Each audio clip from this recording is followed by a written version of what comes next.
Hi, everybody. Welcome to our live stream. I'm Lauren Ramanzi, the co-founder of Hold It, and our mission here is to create a community for sharing ideas and knowledge in a safe space through interactive live streams and Q&A, with the main focus of focusing on human connections.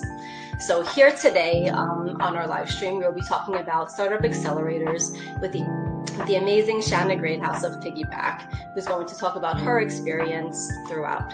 So I'm going to invite her on now. If you've seen any of our other live streams, you may have seen her before. She's really smart. She's been through a lot, and I'm excited to hear about her experiences and share some of my own as well. Hi. How are you? Good. Good to see you. You too. Awesome day. Beautiful day in Cleveland. You look very nice. Thank you. Put on my summer outfits. So I know. I'm excited. I have the no sleeves on. I think the last time we were in sweaters, so I'm very excited. Yeah. I'm excited to be here too and dive in. Thank you so much. Absolutely. So you have been through a few accelerators, right? You've been through 7 or 8. I think 8 Whoa. is next week. Yeah.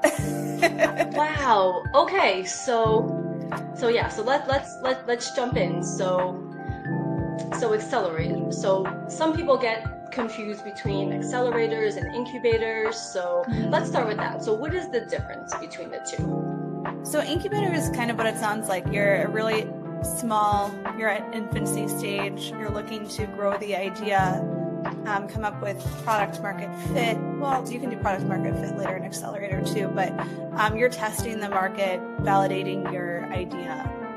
And then an accelerator is really toward taking that idea to market and scaling it as well. Okay, very cool. So I know you've been through a few accelerators. Do they offer different things? Because I kind of went through an existing business version of one through the Goldman Sachs 10,000 Small Businesses, and we can talk about that a little bit later, but that was through All Aces, and I know that accelerators tend to be more for startups. So, is there a difference between all the different ones that you've gone to? There are different specializations, I would say. I've been through, for example, National Science Foundation. I've been through actually 2 rounds of the I-Corps program, and that's really about validating the idea. They're really tailored or customized for graduate students who are also doing research. So they go into the very, very, very basics and then expand from there. I went through it twice so that I could get forced to talk to people because I am more introverted. So it was a way to, there's grant money at the end, like a small amount for the I-Corps program, but it forces you to talk to, I think by the end of the program, it was like 120 people. So it's a great motivator. Okay. I've been other accelerators that are just focused on one aspect. So Jumpstart has, which is a Cleveland VC fund. They have one specifically for digital marketing, which is not something I've really been in before. So that was really helpful, going through everything from SEO to video editing to content scheduling. We have a question. What's the ideal time? Let's see. What is the ideal time for you to go to the accelerator route with your startup? Do you need to be VC funded, or is it when you have a production version of your idea that is already in the market? Yeah, I would say for accelerators, it's good to have an MVP. And the MVP doesn't have to be, it can be manual. I say that for like applications. If you have a proof of concept that is more, I'm manually coordinating people. So for Piggyback, the example would be if we had gone this route, we could have manually gone door to door, talking with neighbors, and then bundled that way and then presented them to contractors. That's a good enough MVP, I would say, to go to an accelerator. And then from there, a lot of the accelerators have coders on hand. So like that's nice. Yeah, part of the perks, like for example, Jumpstart just rolled out a software accelerator, and they're doing in-kind funding for actually building out MVPs. So okay, that's interesting. Yeah, it doesn't Okay. have to be as fully baked as you would think. Certainly not VC funded. A lot of people use accelerators as a way to get initial funding, especially if they don't have a deep network for friends and family rounds or angels. Sure. So when you go through accelerators, you have to give up equity, right? Or how does it work? Or Not does necessarily. It depends on the accelerator. Some require it, some don't. Like one of the accelerators we're actually talking to now, so we might be on to number 9, is what you get. You do give up a portion of equity, but they serve as a matchmaker with investors while also having you go through some kind of a business plan refinement session with them. Okay. Yeah, because I was reading that, obviously, in the past I've researched accelerators, just in general, and we've thought about doing it for Pole Did at some point, and, I did read that it seems like almost all of them do have some sort of like an equity type of a thing. Now, is that certain types of accelerators, or is it just unique to the accelerator itself, maybe?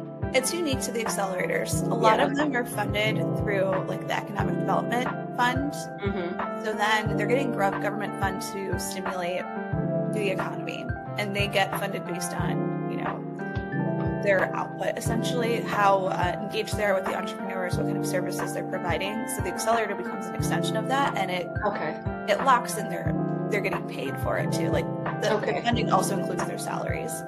So Jumpstart for a long time was that way. Where like for the digital accelerator that I did, digital marketing, it was 7 or 8 weeks. I had great consultants that came in every week and proctored it, and there was no equity involved, and there was no initial payment either.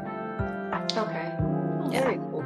So the goal of accelerators then is to help you expand your idea and to also get funded. Is that correct? Or to at least help you put you in front of investors? Like that's something where like I've kind of seen different things from different accelerators. So so tell us a little bit more about that. It depends on what the accelerator you choose. The one I'm finishing up right now is through Sea Change. It's for social enterprises. It's a really great one. It is actually nationwide, so encourage anyone to take a look at it.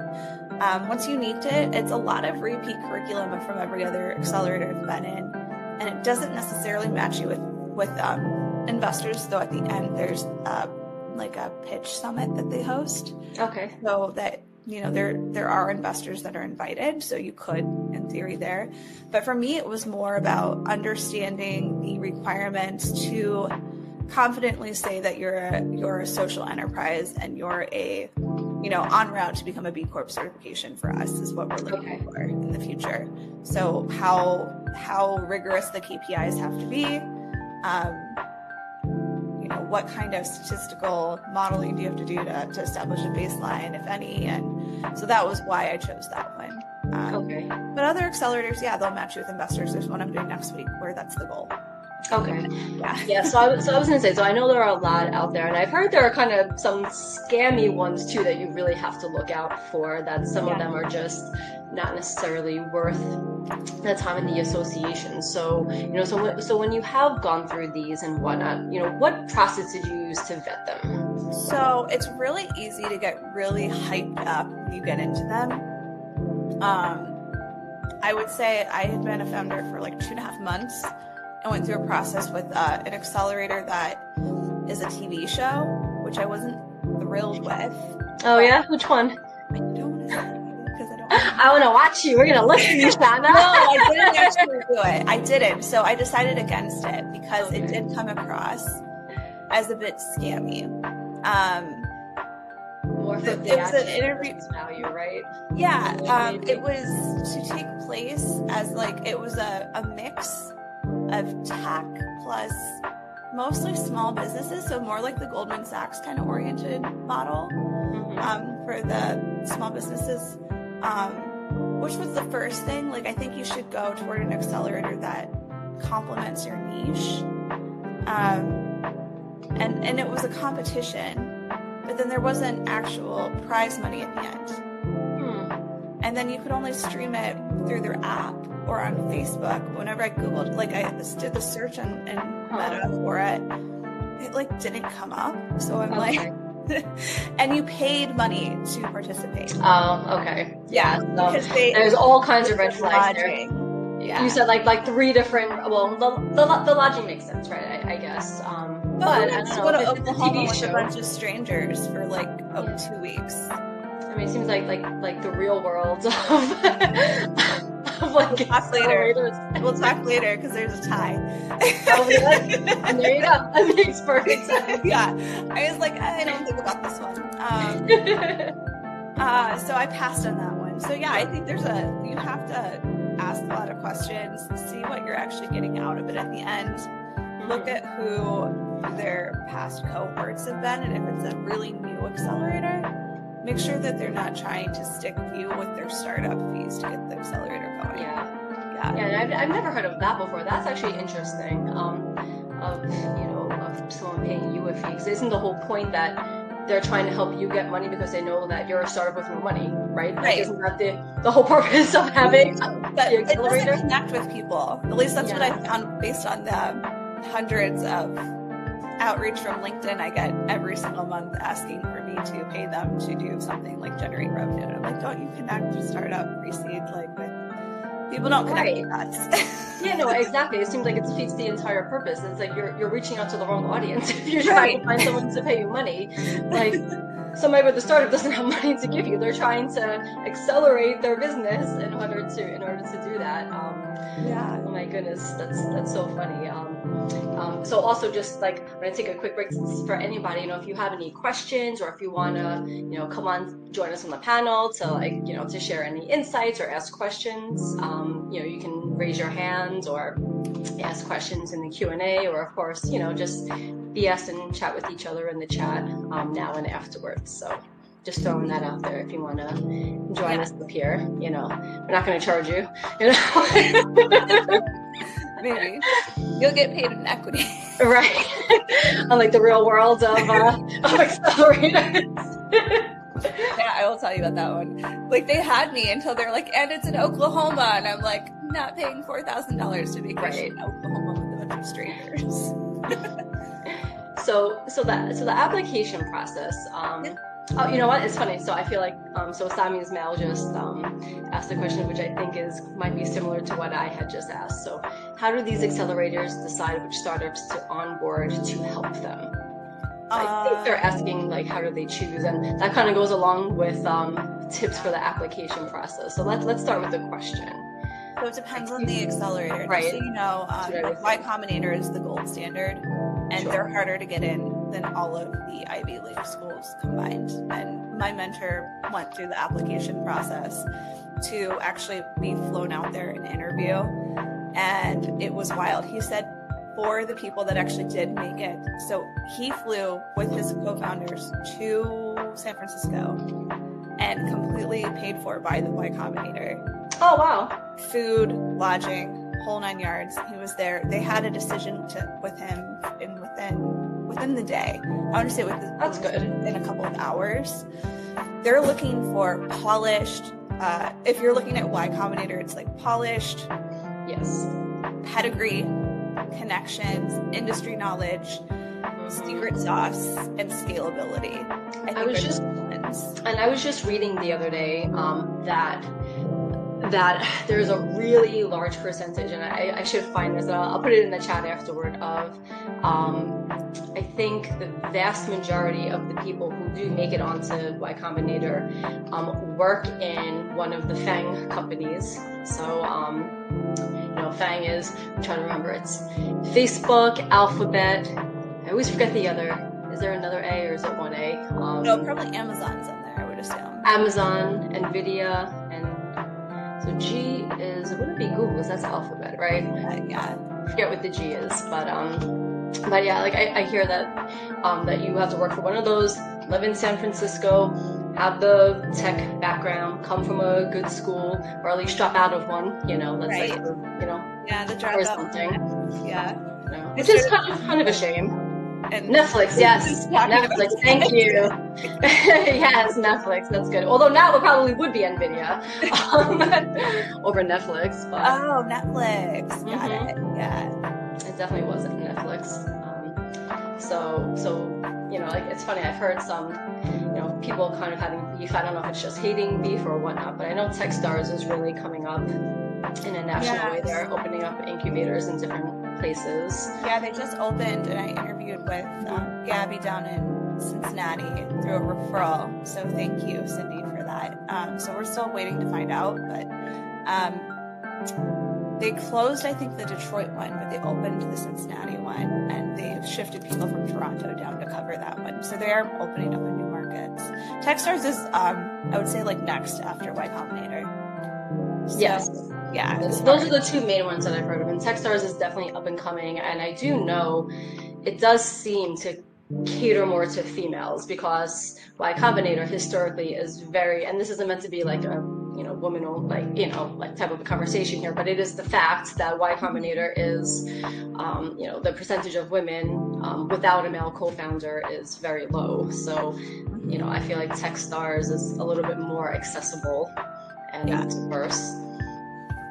No, I agree with that. I agree with that wholeheartedly. And one of the perks that you get is you get AWS credits, there's a lot of other things that come with that. So it's not just like the monetary thing, which Y Combinator, I think, just upped the amount that they're paying out at the end. Okay. It's also all the in-kind services and perks and things that you get along with it, which are very helpful. Is there something else? Very cool. Let's see. Oh no, that was like 13 minutes ago. What are some ways, here we go, what are some ways to make your business or startup idea stands out to get the attention of accelerators or incubators? It has to be novel, or have a lot of traction. Yes. Yeah. So do you think it has to have a lot of traction at the onset, or have the potential for a lot of traction? Because I know scalability is obviously a big factor, I would think. Yeah, it depends on the accelerator. I think for like a Techstars, it would be traction. Just because the competition is so high. But if you go to local accelerators, like I keep falling back on Jumpstart, but there are other ones in the Cleveland area too.